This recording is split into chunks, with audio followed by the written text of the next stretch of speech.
ফুটবলে আরেকটি গৌরবময় অধ্যায় লিখল বাংলাদেশ। হামজার জাদুকরী পারফরম্যান্সে ভুটানের বিপক্ষে জয় ছিনিয়ে আনল লাল সবুজ বাহিনী।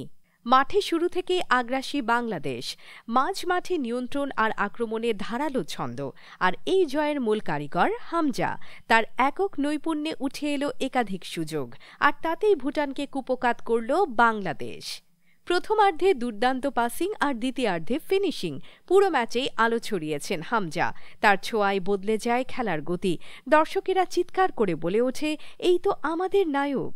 বাংলাদেশের ২-০ গোলের এই জয়ে ম্যাচের সর্বোচ্চ পাস, সর্বোচ্চ ড্রিবল আর ম্যাচ অব দ্য ম্যাচ সবই হামজার নামে। ম্যাচ শেষে কোচ বলেন, এই জয় আমাদের আত্মবিশ্বাস বাড়াবে, আর হামজা হচ্ছে আমাদের দলের হৃদয়। ভবিষ্যতের পথে এই জয় হবে অনুপ্রেরণা। হামজার জাদুতে এবার লাল সবুজ উঠছে আরও উঁচুতে। আপনিও যদি বাংলাদেশের এই জয়ে গর্বিত হন, তবে লাইক দিন, শেয়ার করুন এবং আমাদের চ্যানেল সাবস্ক্রাইব করতে ভুলবেন না। দেখা হবে পরবর্তী ম্যাচ বিশ্লেষণে।